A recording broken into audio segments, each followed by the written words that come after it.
The instructions of the Lord are perfect, reviving the soul. The decrees of the Lord are trustworthy, making wise the simple. The commandments of the Lord are right, bringing joy to the heart. The commandments of the Lord are clear, giving insight for living. Reverence for the Lord is pure, lasting forever. The laws of the Lord are true, each one is fair. They are more desirable than gold, even the finest gold. They are a warning to your servant, a great reward for those who obey. May the words of my mouth and the meditations of my heart be pleasing to you, O Lord, my rock and my redeemer. And we say the prayer together. Creator God, you gave us commandments and Jesus' summary about loving God and neighbor to guide us. These words are more desirable than gold. Mold us as your obedient people so that all we do is pleasing to you.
The Lord is near to the brokenhearted and saves those who are crushed in spirit. Let us admit our sins before God.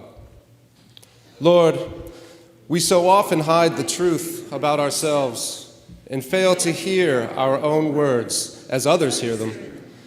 We dismiss our own impatience and conceit, rationalize our anger and selfishness, and then lack the grace to say, I was wrong, forgive me. Where we desire power, Lord, give us strength to sustain the meek. Where pride rules our hearts, Lord, grant us humility to care for the aching hearts of others. Where we demand the attention of men, Lord, teach us instead to look to you, our steadfast and everlasting Redeemer King. The Lord is compassionate and gracious, slow to anger, abounding in love. As high as the heavens are above the earth, so great is his love for those who fear him. As far as the east is from the west, so far has he removed our transgressions from us.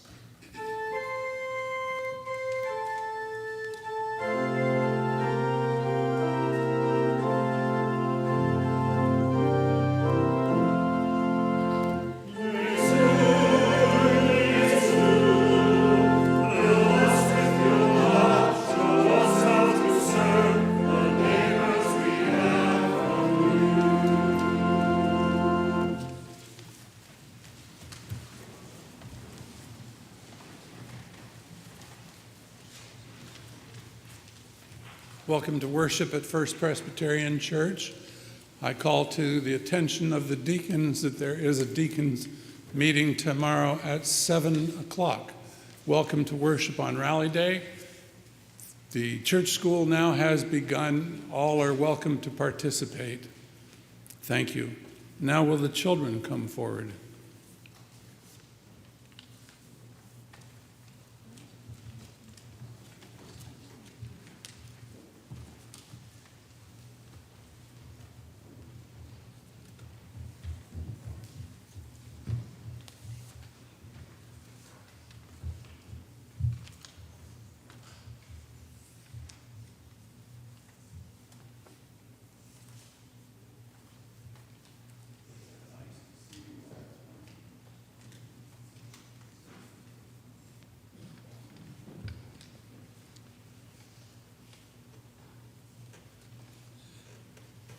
Can anybody tell us what we were talking about?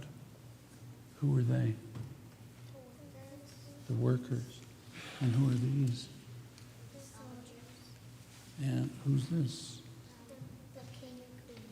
And who's this? Moses. And what's Moses going to do? He's going to lead the people Out of the hard work. And another word for what they were doing is they were slaves. So he's going to lead them from being in slavery to freedom. But Moses, when God asked Moses to do that, what did Moses say? It's your turn. He said no. He wasn't sure he could do it. And then what did God do when Moses said, I don't think I speak well enough to do this? What did God do? he said to bring his brother and help him speak. Yes, because Aaron was a better speaker than Moses. So he sent him a helper, and his helper was his brother. So that's the story.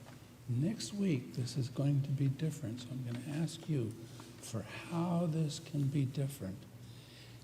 You know, when I think about all of this, I wonder if there are times when people around us feel the way these people feel. Because life was really tough. Do you think people sometimes feel that life is really difficult and painful? Do you? I think people do too. Maybe that's why one of the reasons that we like this story. Because sometimes when you're in pain, for whatever reason, you just can't seem to find a way out of it. And it's nice to have somebody who will say, this way. And so, that's why one of the reasons that we're interested in this story. Do you know where this story can be found in the Bible? What? There's a book that has Moses in it, yes. Is it in the first part of the Bible or the last part? Is it in the New Testament or the Old Testament? Yes, it's in the Old Testament. It comes very early in the Old Testament. I'd like you to learn this word this week. Exodus. Exodus is the name of the book. So, why don't you go home this week and talk with your grandparents or your brothers and sisters or your parents and see if you can discover the meaning of Exodus. Does Exodus describe what happens to them, or does Exodus describe what happens to them? All right? Let's pray. Loving God, there's times when life can feel really difficult. It can feel difficult when you're homesick. It can feel difficult when there's tension. It can feel difficult sometimes going to school when you haven't done your homework. It can feel difficult when you feel left out of a group of kids that are playing. But at all those times, even the times when it's most difficult, just as you were with these people, you are with us. Remind us always that we are important, that we are all your children, and that you love us. In Jesus' name, amen. Thank you.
Please join me in the prayer of illumination.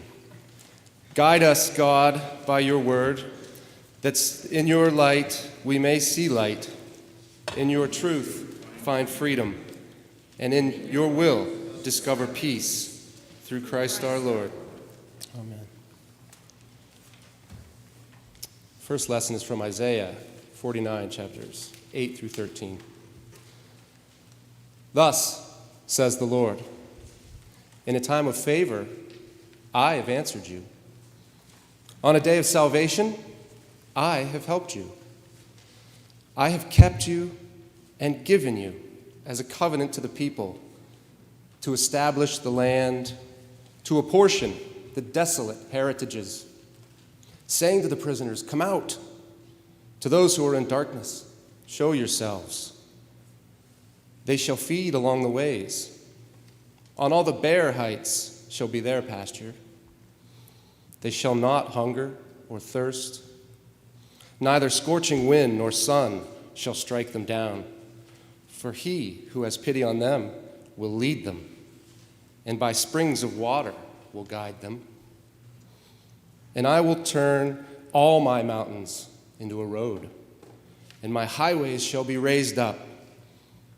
Lo, these shall come from far away, and lo, these from north and from the west, and these from the land of Syene. Sing for joy, O heavens, and exult, O earth. Break forth, O mountains, into singing, for the Lord has comforted his people and will have compassion on his suffering ones.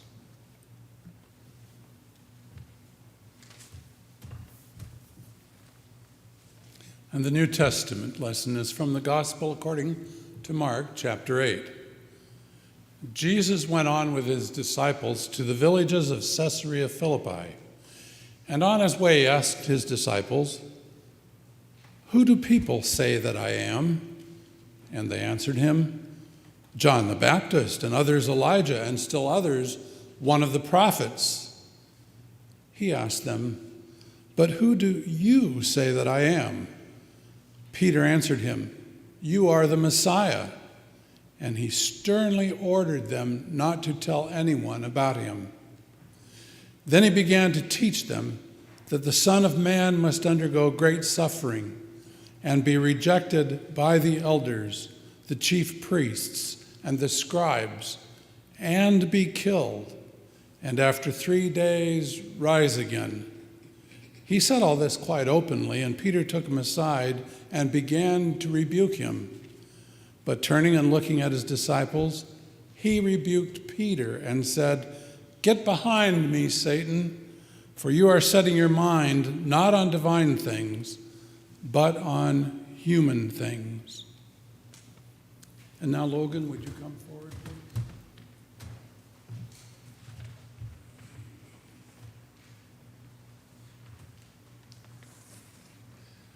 Logan, it's the practice of this congregation when people reach a particular age to give them a gift of the Bible. Well, it's a book and it's got pages in it. But one of the truths about this book is it changes. It probably doesn't sound the same to you now that you're so much older as it did when you were first in Sunday school. And as you read the Bible now, and later as a teenager and a young adult, and then someday when you're older than I am, you'll notice that you'll understand it differently. That's the way it changes. God makes his story available to us in ways that we can understand. So on behalf of the congregation and the session, may I present to you this Bible and hope that you spend lots of time reading it. For Logan, what we have set up here and what this is the word of the Lord.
CJ read to you this morning from what we call the book of Isaiah. Isaiah is one of the prophets.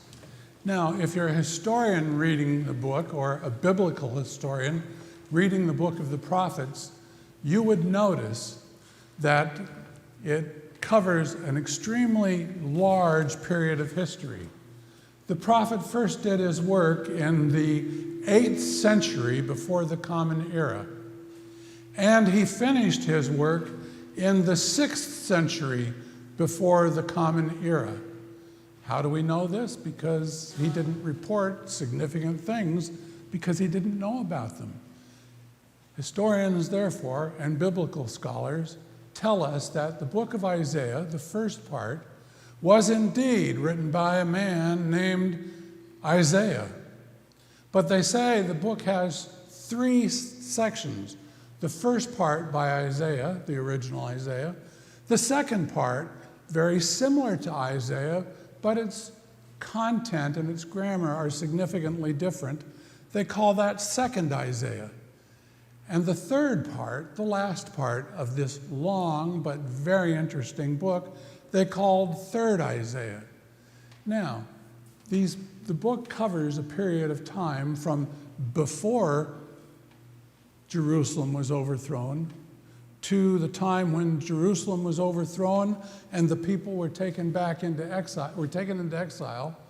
And the final part of the book is when the people return from exile to Jerusalem.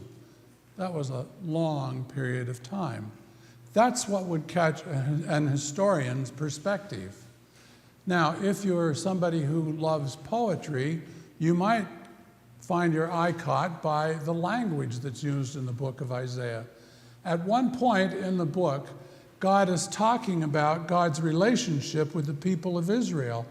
And the question is asked, did I give you a bill of divorce? You see, the people are feeling so distant from God because of what's gone on in their life that they think God has, in fact, abandoned them. And so when the poet uses this image, did I give you a bill of divorce? What that means is in those times, a man could write a bill of divorce and give it to his spouse. And when he did that, the relationship was over. The marriage was over. They were no longer going to be relating. And so the people think that that's what's happened to them. So Isaiah wants them to know God hasn't abandoned you. Isaiah then says, have I given you a bill of divorce? To which the answer is no. So an historian would read the scriptures and notice one thing. A person interested in poetry would read the scriptures and notice something else. I would like you to notice another way to read the scriptures this morning. And to help you understand that way to read the scriptures, I want to turn to Syrian refugees. We know in our own lives when somebody dies, even when that person has been ill, when they finally die, we know how painful that is to us. And even though we've known it was going to happen, when it finally happens, it is terribly shocking to us and requires an enormous amount of change. But now, if we imagine ourselves in the shoes of Syrian refugees, some of them have seen members of their immediate families killed. It's not one person dying, it's many people in their family dying. They've seen some of their neighbors dying. They're fleeing because they don't want to also be victims of war. In other words, the size of the calamity is magnified probably beyond what any of us can imagine. They're having to leave their country. They're having to leave their home. They're having to leave their friends, whatever ones are left, and go somewhere else, where there'll be strangers, where they'll not be welcomed, where the food, no matter how good it is not the food of home, where the living circumstances will be horrible. You've seen pictures in the newspaper and on the television of these enormous camps with tents going as far as you can see. And we hear all the time about, well, now it's going to rain, and the rain is going to add to the health problems of the people. If we feel shock when we know a person is going to die, we can only guess what the people who are refugees, like the Syrians today, are feeling.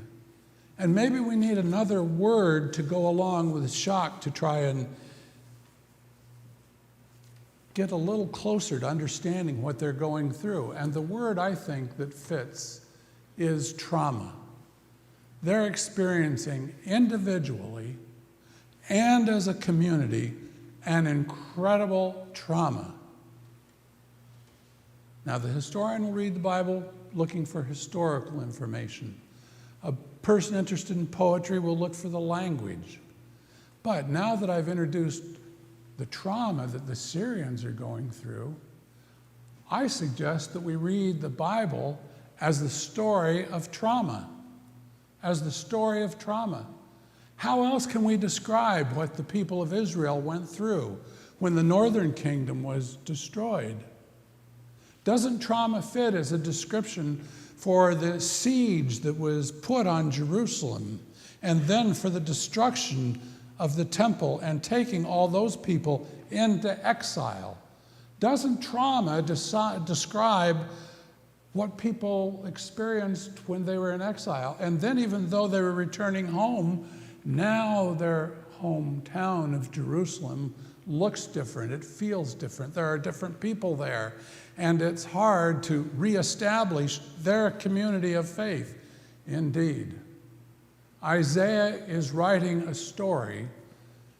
He's telling about God's prophecy in response to the trauma of the people. If you think about trauma as a lens through which you see the Bible, then maybe you can see that the Bible is also a book about people who are in trauma and are recovering from the trauma. We've got smaller traumas like the woman who married a husband and her sisters married, but their husbands died, and where were they going to go to live? And she said to her mother-in-law, "I will go with you." Imagine the trauma of losing her husband and her brothers-in-law, and then going with her mother to a part of the world that she'd never been to. Imagine the trauma of the man who expected his son would come home after a trip, but the other brothers said he was killed. We know that Joseph wasn't killed. Imagine the trauma of Joseph being left in a hole by his brothers who didn't want to kill him directly. They wanted it to happen indirectly. We know of the trauma when the northern kingdom was destroyed. We know of the trauma that happened to the people that we read about in the New Testament. What other word fits than trauma when you go to the cross? When you imagine that this person who was leading you and teaching you, who was feeding the hungry, who was compassionate, and who talked about the coming of a peaceful kingdom, when he was executed, the word trauma fits as a lens for reading the scriptures. But that's not the only word that fits when we read the scriptures. They talk to people who are in trauma, but they talk a message that, to use contemporary language, that fosters resiliency. It fosters resiliency. The question is, when you've heard as bad as any of those people in the Bible that I've talked about, or as bad as the Syrians are having it today, the question comes, can you survive? Are you resilient enough to carry on with life? And that's when Isaiah writes these words, "Thus says the Lord, in a time of favor, I answered you. On a day of salvation, I helped you. I took hold of you. I gave you to the people as a covenant to establish the land, to say to the prisoners, who included also your brothers and sisters and your families and your friends and your neighbors who haven't yet arrived back in the holy city, to say to the prisoners, come out. To say to the people who live in darkness, come out of the shadow. Feed them. These high plains will be your pastures. Neither swirling wind nor the scorching sun will burn you. My highway, my mountains will be made into smooth highways. The message of Isaiah is, even when you don't know where you're going, I'm going to help smooth the way. My mountains will be made highways. And the passage ends with, sing of joy, O heaven, exult, O earth, break into singing, O mountains, songs of praise, because your God, your comforter, has come. We can read the book as the book about stories of trauma, but it's also a story about God's presence and how God, by loving us, by being steadfast in relationship to us, puts in us the power to be resilient. And when we don't feel like we can go on and continue, we do. Until someday down the road, we may actually find we have our feet under us again. So this isn't a story simply about Isaiah, and it isn't simply a story about people who were returning to Jerusalem after having been in exile. The Bible wants us to look at the traumas in our life. It may be a sick child. It may be the death of somebody you love. You might feel like a beleaguered elder. You might worry about the direction that our country is going.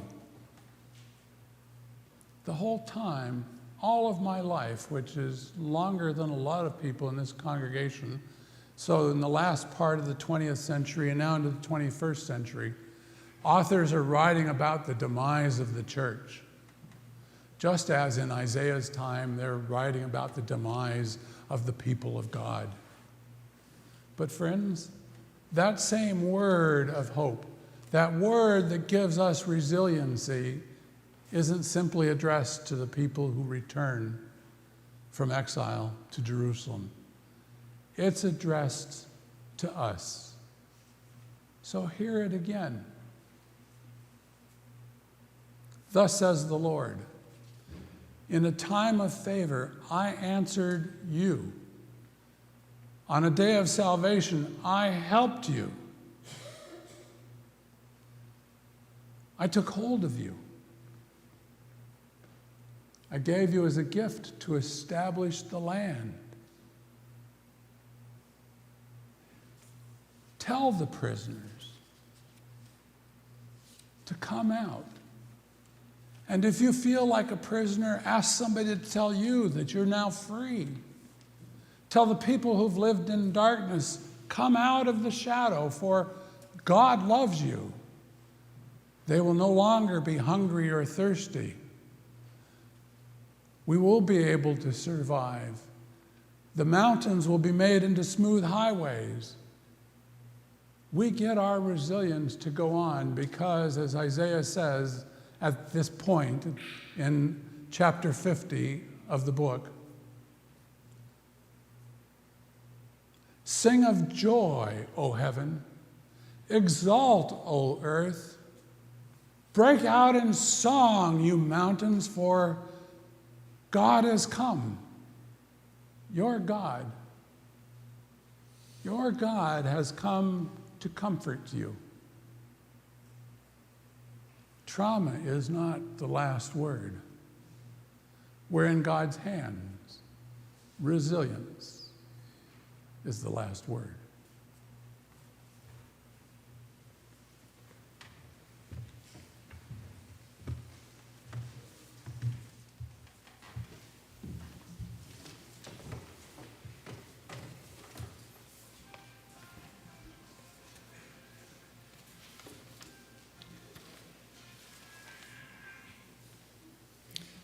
Let us be a congregation united in prayer.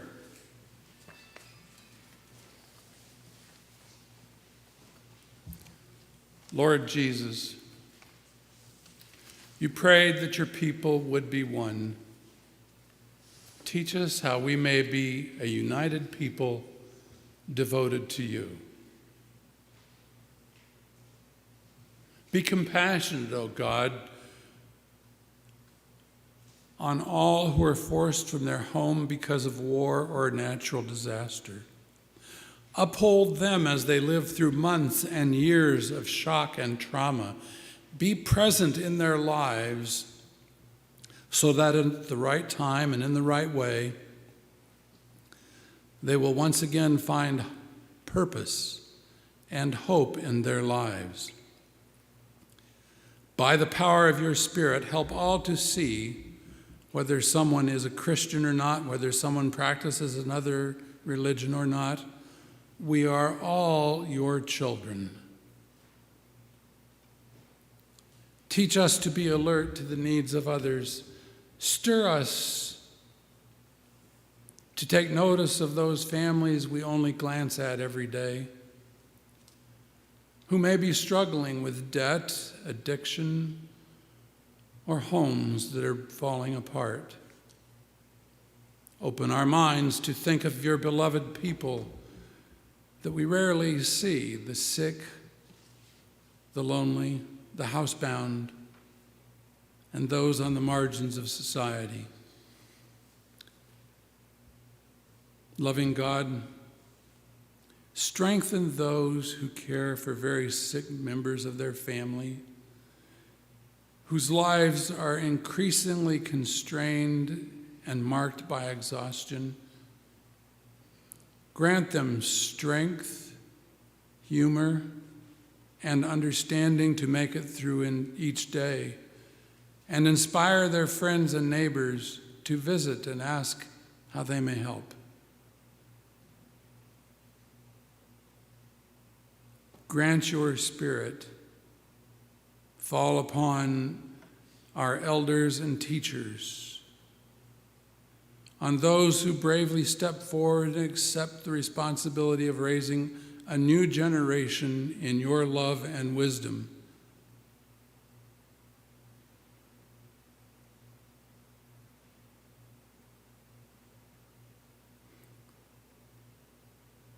Our Father, who art in heaven, hallowed be thy name. Thy kingdom come, thy will be done, on earth as it is in heaven. Give us this day our daily bread, and forgive us our debts as we forgive our debtors. And lead us not into temptation, but deliver us from evil. For thine is the kingdom, and the power, and the glory forever. Amen.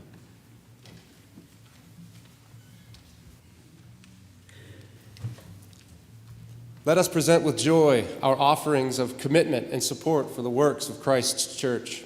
And let us give as each is able, according to the blessings God has given us.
Lord, if not for you, we would have nothing to sustain us.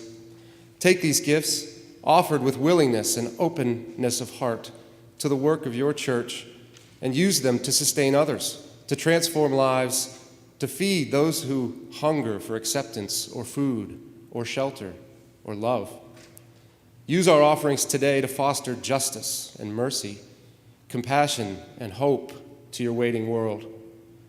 May all that we have find fulfillment in ministry for the sake of your love. Amen.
The charge to the congregation is to be strong in Christ, living out of the fruits of the Spirit, patience, kindness, compassion, and forgiving one another as we have been forgiven. Now may the Lord bless and keep you. May the Lord be gracious and kind to you. May the Lord's face be upon you and grant you peace. Amen.